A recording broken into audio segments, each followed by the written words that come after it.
早晨，啱啱我就喺 IG 咧睇咗條片啊，就見到有個僆仔同埋一個大陸西咧，就喺東鐵定西鐵嗰度咧就鬧交，瘋狂咁樣喺度係咁屌老母屌老母屌老母，跟住個女人仲話自己唔想講廣東話咩？點解要講廣東話啊咁啦？咁啊跟住我見到個女人個樣、把聲同埋啲行為好似我隔離屋個大陸西，咁啊我亦都就嚟搬屋啦，適逢即係我諗今條片都係做一條去更新呢個人嘅狀況。咁咧，其實好多人都問我，即係虐待兒童協會之後有咩跟進啊？咁好多嘢我都喺 IG 嗰度 update，因為我冇理由少少嘢咁就拍條1-2分鐘嘅片同大家講嘅。咁基本上好多嘢我都會寫咗喺 IG 啦，同埋我之後即係發生咗啲小插曲啊，可能個女人喺個門口大叫啊，瘋狂咁尖叫啊、喊啊嗰啲嘢，我都係好多嘢我都會喺我 IG 嗰度更新咯。咁基本上。虐待兒童協會嗰邊，我諗都一路有見緊佢嘅。其實我去報佢舉報，唔係想，我覺得對佢嚟講係冇用嘅。即係你對一個咁樣嘅鄉下婆，你同佢講道理，佢哋係唔會明㗎。你諗下，佢哋如果係會聽得到道理，個人就已經唔會變成咁啦。其實個阻嚇性係俾佢老爺同佢奶奶，然後去對佢施加嗰個壓力。即係你唔係用一個理性嘅方式嚟到去開導佢，而係你係用嗰個。即係你要用一個比較粗暴，即係要被管嗰種方式嚟到去令到佢改變啦。咁但係情況就我覺得好少少嘅一開頭，即係比較少聽到佢女喊。後尾到最近又係變，即係差唔多啦，可能甚至變本加厲啦。個女嘅成日都喺度叫啊喊啊，你永遠都唔會聽到佢個仔譬如話打或者鬧，永遠都係個女。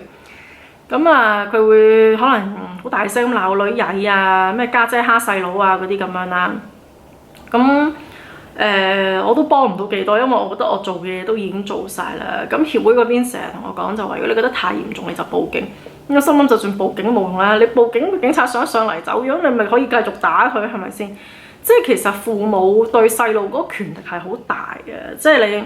打啊鬧啊虐待，其實基本上你話就話可能法律會有少少掣肘或者係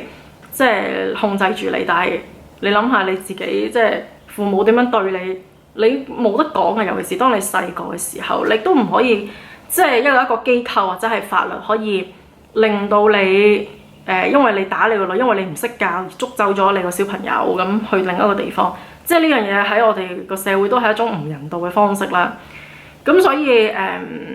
so far 而家佢哋係一個咁樣嘅狀況啦，我亦都覺得冇得變㗎啦，變就係等個女大個啲，自己保護自己啊，或者係認清楚佢阿媽嗰啲咁嘅濕滯嘢。咁其實喺呢段時間咧，我都有撞過佢啊，喺 lift 口嗰啲地方有遇到佢嘅，咁好搞笑，因為佢好中意引我注意，我講過，即係如果假設佢有細路，佢就會喺我隔離嗌啦，好大聲咁叫細路唔好行過去，唔好行過去。如果係看更嘅話咧，就會係同我看更，我又換咗部車啊嗰啲咁啦，又話自己唔知買咗邊度啊，買咗幾多錢送啊，大聲咁講。冇每一次，如果佢身邊有人，佢都會特登嗌啲嘢出嚟，去令到我留意佢。呢啲行為我唔知點樣解嘅，即係我就唔會喺啲我唔中意嘅人面前去嗌其他嘢啦。我一係就屌撚柒佢多面，一係就我就唔 Q 理佢。咁但係佢係用埋啲好小學雞，即係。可能覺得可以晒命啊，即係你睇下我又買咗幾100蚊餸啊咁嗰啲咯。咁上次我喺樓下見到佢就都幾誇張，佢踢部 lift，因為我唔知佢係佢嚟嘅，因為佢好矮，我本身又生得高，跟住佢係矮過我好多，咁佢又戴住頂 cap 帽，着到成身嗰啲畫毛連身套裝嗰啲 bling bling 黐咗粒粒嗰啲喺啲畫毛上面嗰啲體育衫咧，你哋知邊啲啦？海港城你哋見到啲大媽周圍嗰啲，咁咧就喺我隔離，我即係咁樣大家一出一入啦，咁我梗係唔會望佢啦，普通人都唔會望啦，更何況我咁矮嘅女人，跟住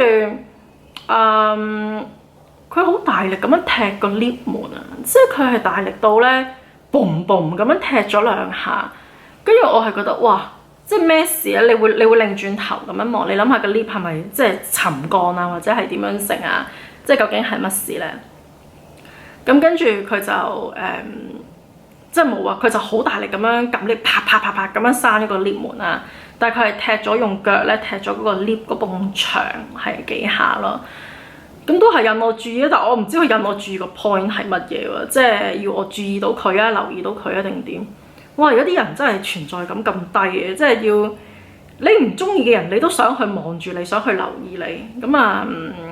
係啦，可能佢又有啲懷恨在心啦。咁但係你其實唔中意我，你可以當面鬧我啊，或者係屌撚柒我啊。咁但係你又唔敢，係啊。仲有啲咩？佢係見過佢咧咩情況？有個外籍人士，即係住喺我附近嘅鄰居啦，佢都問我識唔識大陸屋隔離屋嗰個大陸人。咁跟住我話我知你講邊個。咁我話佢都出晒名㗎啦喺呢度，因為佢好中意喺下邊咧遊蕩，即係可能來來回回同啲僆仔啦喺下邊玩，但係其實下邊係行人路嚟咁啊，出到去即係兩邊屋，跟住中間有條路咁樣。咁啊，佢好中意同啲三唔識七嘅人傾偈啊，晒命啊，話自己同佢老公夾份做緊啲咩大生意啊，又話佢老公係即係有勢力啊，有背景啊，跟住又話自己可能換咗架車啊，買餸買咗幾多錢啊，今晚食啲乜嘢，買咗啲咩好矜貴嘅嘢翻嚟啊。咁係啦，呢樣嘢我諗都唔係得我一個人知啊，即係呢個屋苑嘅人都會知啦。咁嗰個鬼婆就同我講話，即係原來我啱啱先知道你話俾我聽你住邊個單位，我先知道原來佢喺你隔離啊咁。咁我話係啊，跟住我都同佢150-10講咗，即係之前我見到佢打佢個女，打到佢個女黐撚咗線，跟住去報虐待兒童協會嗰樣嘢啦。咁我話但係我因為就快搬啊，咁所以都好難睇住佢。我只能夠講我喺呢度住咗咁耐，都真係睇足佢打佢個女咁耐，係啦，即係冇間斷過啦呢一段時間。咁亦都好瘋狂，有陣時你會見到佢唔知同啲人走咗出去個走廊，好應聲啊個位，即係我哋而家嗰啲樓係得一道門嘅啫嘛，咁就會係叫啊喊啊聲嘶力竭咁樣啊，跟住係咯，即係其實你話呢啲行為，我覺得一個香港人啊，即係再去偏激再成都唔會做啲咁誇張嘅嘢。呢啲嘢係我覺得唔係好係喺我哋個世界裏邊會發生，但係對佢嚟講係習以為常。所以我覺得有時候你哋話啊，而家啲90後、90尾尤其是即係2000後，即係啲質素唔好點樣性，即係個人啊中意炫富啊，或者係冇乜內涵啊，比以前嗰啲70-80後更加衰咁樣。我覺得你又唔怪得佢哋，咁你喺個咁嘅環境大，一出世你周圍都係大陸人，周圍都係啲鄉下嗰啲新移民，即係好嗰啲就唔會落嚟香港啦。講真，咁你圍繞住呢一班人，你可以佢哋有咩質素呢？唔係一句父母你話識教。第一你識唔識教呢個已經存疑啦。另外就係你身邊圍繞住一班咁嘅人，你對眼由細細個同佢哋嗰啲仔女相處，或者係同見到呢啲咁嘅所謂大陸婆啦一齊嘅。你可以個人可以唔變咩？你可以仲 keep 翻你所謂以前嗰啲香港人嗰種氣質啊，嗰種感覺咩？唔會嘅。即係阿絕敏都同我講過，佢話佢覺得香港人而家啲樣變晒啦，好似好 cheap 好低賤咁樣。以前佢睇香港唔係咁，啲人個個都好有，即係好有嗰種比較高級啲啊，精英嗰種感覺啊。咁但係而家啲樣同埋個行為都變晒。我話係啊，就算你唔好講新移民先啦，即係你講翻本地人，其實你好人係好容易被劣化嘅動物嚟嘅，除非你個人好即係好有獨立思考，好置身度外。咁有幾多個呢啲人啊？係咪先？咁你好容易俾人影響到嘅時候，就係會一代或者你身邊嘅屋企人，大家互相同化咁，你好難會冇變啊！即係成個城市其實都唔係淨係佢同我講，好多比較年紀大些少嘅香港人都話俾我聽，即係睇住香港係越嚟越核突啊，成個城市冇美感，亦都係越嚟越差，啲人啊、環境啊，即係佢哋更加見證住香港好過嗰啲嘅時間啦。咁佢哋個感受係更加深。我自己就我唔知好彩定唔好彩，我冇乜點見過香港最好嗰面嘅。咁但係都有個對比，就係以前同而家啦。咁我自己覺得。唉，其實喺咁即係喺一個回歸咗咁耐嘅時間，同埋你諗下中國有14億人，咁你香港其實係一個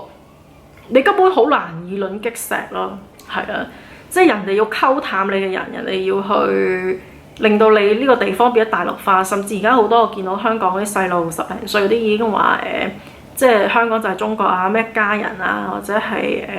唔應該歧視中國人啊，咩又用翻大陸人嗰啲咩邊度都有好人同壞人啊，香港人都有壞人，香港都有好人，大陸都有好人咁嗰啲嘅説話嚟到去，即係已經企咗冇啊，即係已經冇咗獨立分析，唔好話企邊邊啦，即係你已經冇咗自己嘅思考能力啦。咁呢一樣嘢係我覺得好可悲嘅，係，但係都冇辦法，即係我諗香港會越嚟越步向呢個階段啦，即係。已經冇咗嗰種獨立分析，一係就去到極度仇中國，即係會，但係仇得嚟咧，佢哋又不斷咁樣用翻中國嘅嘢咯。如果你仇到個程度，你係移民，或者係你唔再用任何中國嘅產品，唔食中國嘅嘢，唔飲中國嘅水咁我覺得都 make sense 嘅。咁但係好多人都係把口話仇，但係你做緊嘅嘢，你每日你買緊嘅嘢，食緊嘅嘢，你都係繼續去光顧翻中國嘅嘢啦，咁我覺得呢啲嘢就係叫唔理智啦。理智嘅係你應該係知道你究竟個立場係點啦，同埋你究竟喺你選擇過程，你係因為係中國，所以我唔選擇，或者係我把口話我唔中意中國，但係其實我所有嘢都係用緊佢哋嘅嘢，我食緊佢哋嘅嘢，只係你把口一路話唔中意中國，咁所以係啦，我亦都聽過唔少男人話好憎大陸人啦，但係叫雞咧就因為大陸雞最平咁啊，一定係叫大陸雞啦。咁所以呢啲咁嘅種種嘅嘢，我覺得香港人去到呢刻啊，即係已經冇乜嗰種獨立思考、分析嗰啲能力㗎啦。其實我會睇到係咧，嗰個圈喺度轉啦，但係轉嘅原因係你無限 loop 嗰樣嘢，然後你係越嚟越沉底啊。係啊，即係你係向一個反嘅方向，即係差嘅方向進化啦。唉，就算你話本來你係土生土長嘅香港人，我當你係上一代，其實你都好難獨善其身唔被改變嘅。我自己都睇到就算你香港長大、香港出世，你周圍嗰個文化嗰個薰陶咧，劣質嘅文化嘅薰陶應該話，你係會令到你個人其實係。你只會從住嗰個唔好嘅方向，即係去改變啊！係啊，呢樣嘢係好難。我覺得唔係我拍條片咁講下，或者有啲人指導下，成個社會就會有轉變啦。係啦，基本上喺咁耐，即係呢段時間我喺香港，我淨係睇到一樣嘢就係人係不斷好似一路向下沉，好似嗰啲建築物沉降咁樣，越嚟越向下啦，唔會變嘅，即係我覺得呢樣嘢係你話消極啊咩都好，係唔會變嘅，冇辦法。我成日你都知我有時去深圳啦，我睇到深圳越嚟越好啊！我見到深圳雖然都有好多外省人或者所謂嗰啲撈頭，但係總括嚟講，你話深圳嘅人呢，再用香港尤其是新界嘅人去比呢，深圳嘅人係好過香港嘅，絕對好過。無論係成個氣即係環境啦。佢哋嗰啲公德心啦，或者係冇你去到個城市，其實你大概感受到嗰度啲人係點啊？咁即係點解會咁悲劇呢？係咪先？我都去到講到呢度已經覺得冇乜説話可以再補充，即係你會見到係一種悲劇啦，你會見到係一種係咪羞恥啊？一種 shame 啦，即係你明明一個地方本身係咁好，然後你睇住佢慢慢咁樣劣化，然後仲衰過，即係佢哋原本國家嗰啲人嚟到劣化咗我哋係仲衰過原本嘅佢哋啦，係啊，咁你諗下呢樣嘢係咪好悲劇咧？咁啊，今日呢條片咧我都唔拍咁耐啦，係我都唔知幾多分鐘啊，就咁啦，拜拜。